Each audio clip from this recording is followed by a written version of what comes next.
Welcome back to Fire to Fork. Now, today we are going to make fried chicken. Chicken burger. We're going to make a fried chicken burger, but this is a little bit different. We're about to make your life a hell of a lot easier if you want to make fried chicken in the bush or at home or wherever, because I've made my own spice mix. So this is, the idea of this is that it streamlines this process. It's just something that I've done so many recipes where I'm like, okay, mix these spices at home.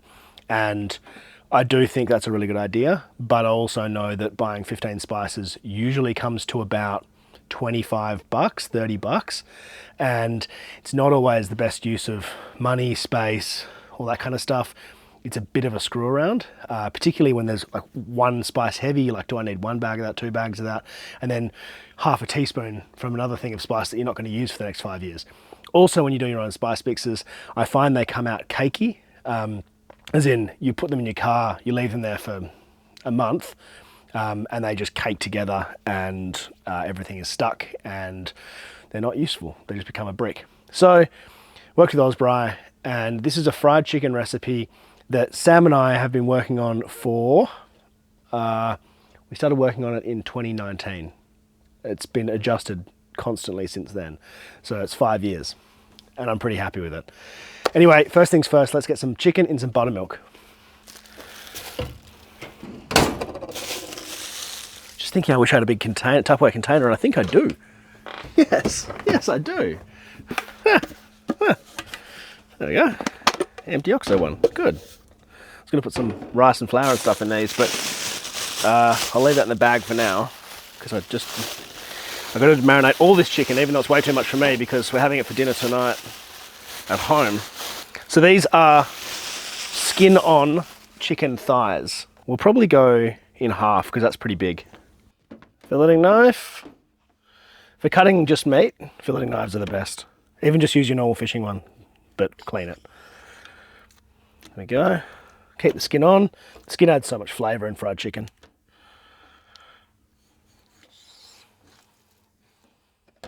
And so I just got my butcher to debone these. Probably only need one of those for a burger, depending on how hungry you are.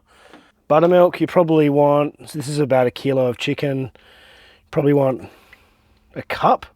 Now, if you don't have buttermilk, you can do something that does the same. It's not actually buttermilk, as everyone on the internet likes to point out to me. It's not technically buttermilk, but it does the same thing. You just get milk and a little, like a cup of milk and a tablespoon of vinegar, and that will do the same thing. You want about a teaspoon of salt in there. It's always good to have a clean hand and a chickeny hand. So clean hand, chickeny hand. I also had some feedback from a previous episode that people weren't enjoying my new camera angles, because obviously I'm filming with a different trailer and the kitchen is like this, not like this. I've taken that on board, and that's why I have placed the camera where it is, so that you can see what's behind me, because they were complaining they were looking at a white wall and it felt sterile. And I was watching it and I completely agree. It did. Wasn't a good camera angle. So I've even bought an extra camera, and let me know what you think. Let me know if this feels more like what you're used to watching, where you can see the bush behind me. Now, I'm gonna let this marinate for about anywhere from half an hour to probably up to 48 hours would be fine. And it's gonna really, really, really tenderize the chicken. Oh, I'm gonna cut my finger and it's not enjoying that salty brine and hot water. Okay. Put that in the fridge. 1 hour later. All right, now grabbed out all my other stuff. I'm gonna start with a little bit of a slaw. Actually, no, I'm gonna start with a little bit of red onion. I love red onion. Now you can have it raw or pickled, but for fried food, I like it slightly pickled because I find it cuts through the fat really nicely. So into rings, I'm gonna grab a cup, rings in the cup. And the good thing about rings is they stay down kind of low, so they stay in the liquid. That's probably enough.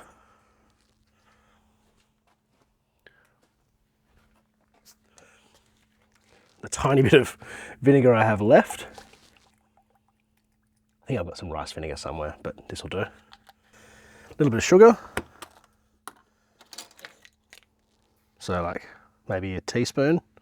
That's a quarter of a teaspoon measure, so 4 of those. Don't know why I grabbed the quarter of a teaspoon instead of just grabbing a teaspoon. Slosh that around. So that's probably a tablespoon of vinegar to a teaspoon of sugar.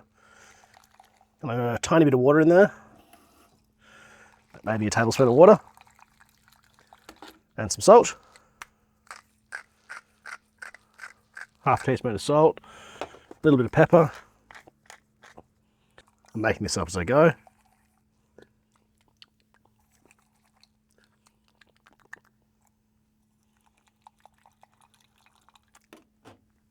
I've got an idea. Steal a tiny bit of pickle juice. Oh. So this is, look, you just need like a bit of vinegar, a bit of salt, a bit of sugar. The sugar is actually optional. But a bit of pickle juice. I'm going to keep these. Oh, that's delicious. Okay, next, some red cabbage, thinly sliced. I'm really taking my time so this is nice and thin. And this is going to make me a little slaw. Red cabbage is amazing for camping because it lasts so long. You literally get like nearly a month. If you keep this thing wrapped up in some Glad wrap or, just cling wrap, it will stay fresh for ages. That's so much actually. Anyway, probably need half of that. And to that, I'm just going to use some cheap ranch. With ranch, you don't want to go too expensive. Yep, it smells like ranch. This is going to be a ranch slaw. So just like a dollop of ranch in there. Probably, again, a tablespoon to like half a cup of red cabbage. Got a very itchy nose. Which is fine, I'm allowed to scratch it because I'm not cooking for anyone else. Don't work at a restaurant. People get really annoyed when I touch my face and then touch my food, but it's my food and it's my face. And this food's gonna go in my face. Try that.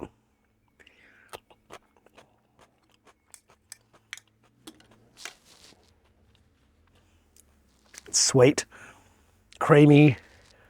There's a little bit of salt though. And a little bit of pepper. Ugh. Sorry, there are bloody dirt bikes just here. 2 strokes too.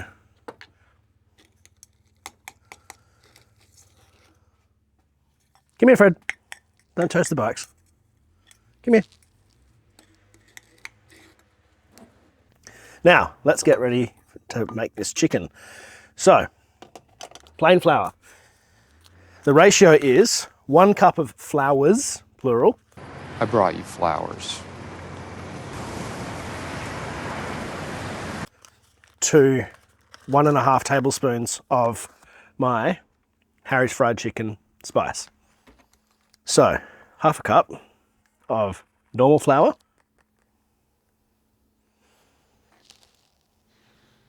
Half a cup of corn flour or potato flour. This is potato flour. I forgot corn flour. It does exactly the same thing. Or potato starch or corn starch, whatever you want to call it. This is essential though. You need to do a 50-50 mix. Otherwise, it will not stick properly to the buttermilk. And usually I would actually decant these into a nice container. So I've got a bunch more of these at home, so I need to sort that out. I just haven't done it yet. Oh, don't put my chicken away before I've used it. Wait for these Muppets to go. Oh, they're not Muppets actually. I've got no problem with dirt bikers. None at all. I like riding bikes. It's just not very serene.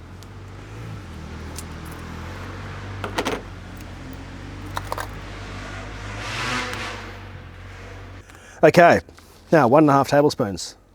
Actually using a tablespoon measure this time. This is a whole half tablespoon. So you can see how much it actually is. It's a lot more than like a big spoon, like a lot more than one of these. So you probably want to heat one of those in a half. So The guy who makes these for me at Osprey, he said he took it home, did my buttermilk fried chicken recipe, and his wife told him, no more KFC. This is what they're going to eat now, which is a fair old compliment, I think. Okay, I got a few clumps in my potato flour. I'll get rid of that. Tell you what, buying a $3 pack of chopsticks has been great. I use them all the time. This company called OXO, which you might have heard me mention before, have now entered Australia, and they're an American brand, and I've been using OXO my entire life at home. And they've released an outdoor brand. Now, I knew about this a while ago, and they sent me everything in the range to try out, and I have quietly been testing it in the background. And I don't know how many different brands have offered me, you know, the range of their gear for cooking. This is the first brand in 5 years that I've said, I like your entire range.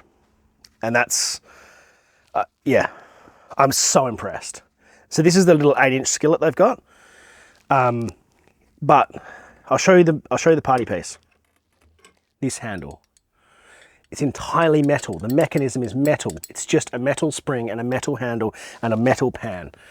It's all spun steel. It comes beautifully seasoned. I'm so stoked with this. It's so easy to store.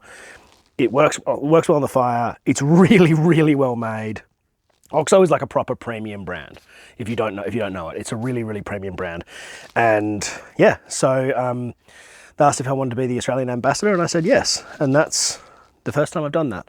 So it kind of gives you an idea of how impressive this gear is. I'm not saying this for money. I'm saying this because I'm shocked at how good it is. They've clearly had someone who really understands camping design all the gear, because it's really good.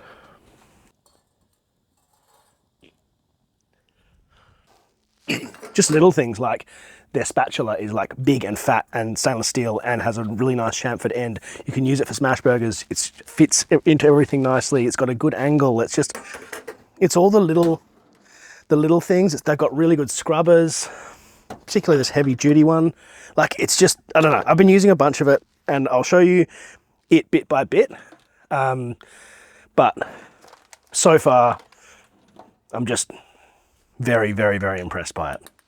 And I know that sounds like an ad. It's just, sometimes you come across something and it really resonates with you, and this is it.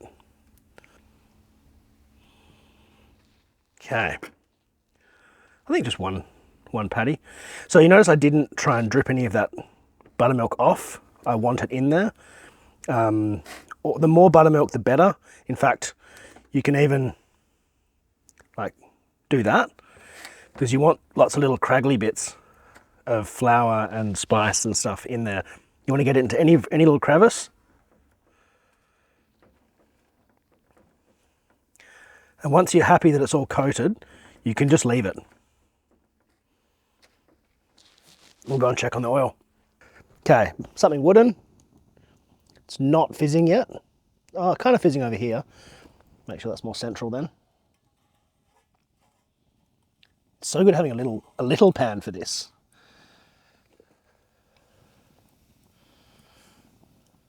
All right, fizzing. Let's do it.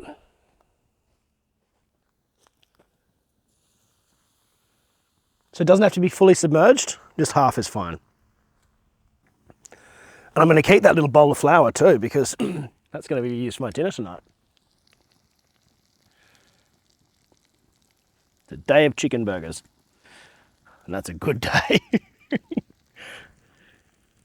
Hello, cooked Fred. So if you're not confident with the chopstick method, or any stick method, you can literally just get a piece of wood, put it in there, it starts to fizz. It should be over 160, ideally 180 degrees. So you can use a meat thermometer, or if you have one of those infrared thermometers, if you're a tradie or whatever, they're really good. Or just use the stick. Either way will work. But you want to keep it, you want to get it in there just as it's getting to that temperature. You don't want to come and check on it 20 minutes later.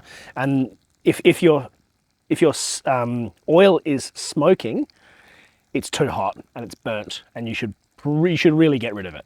Unless it's not even smoking for a second. If it's heavily smoking, you have to get rid of it because it goes quite carcinogenic.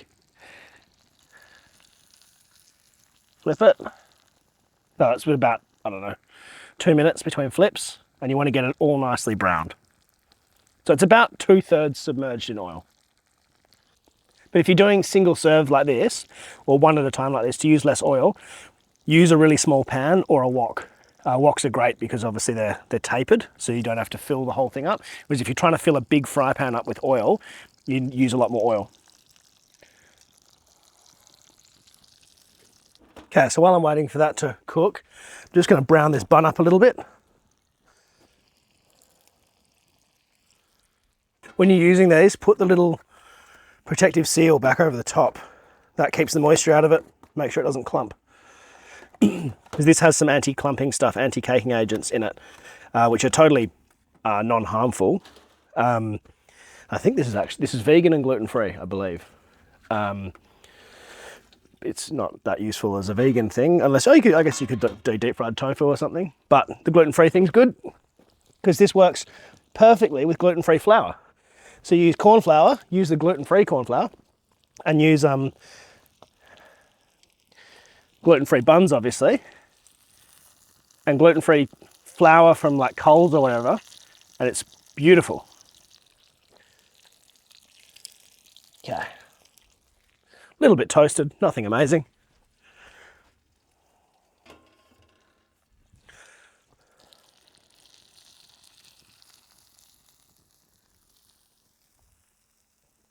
Fried chicken. So, heel of the bun, bottom of the bun. Let's get some slaw. Actually, no, I'm gonna do that on top. I'm gonna go my sauces down the bottom, which is a combination of a little bit of ranch.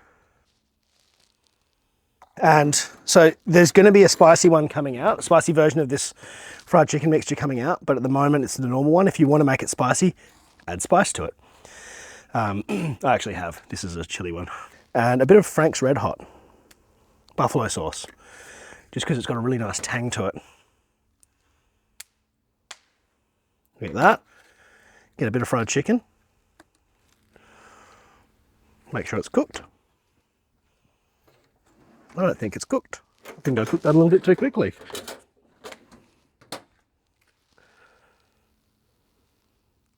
That's not cooked properly. All right, let's put that back on.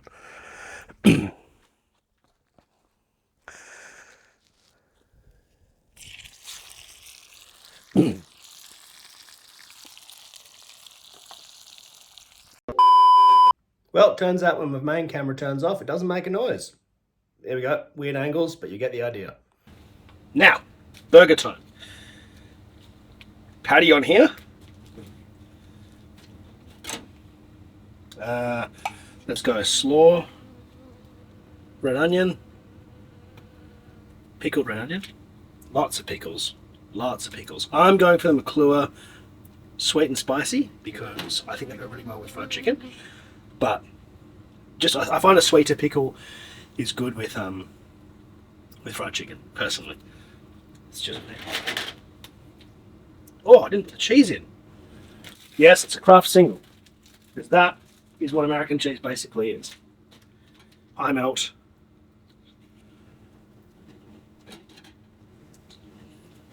And if you can find the, I think it's Dairy Lee burger slices, they're really good as well. They're better than the Kraft singles. They're just not sold in every supermarket. I think Coles is pretty good for them. That's 5 pickles I've brought now. Now, the camera must eat.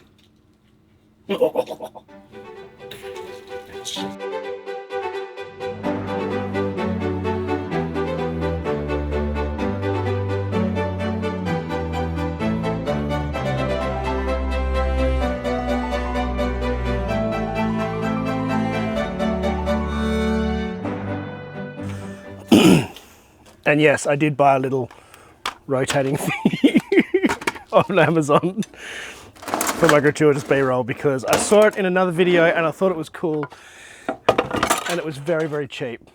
And I thought, let's have a crack at it. Now, let's get into this burger.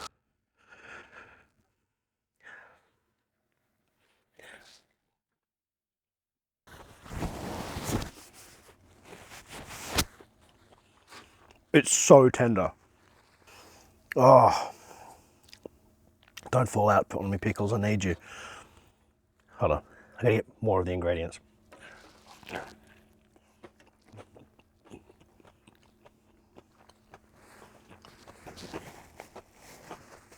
The red onion.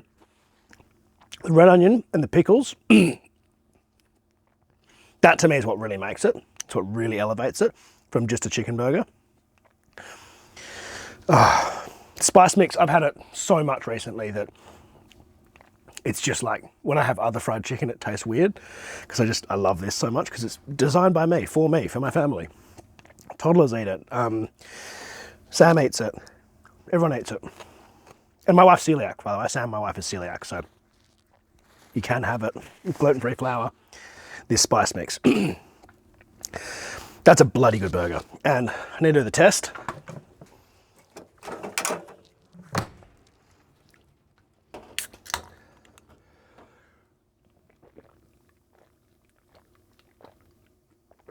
Oh.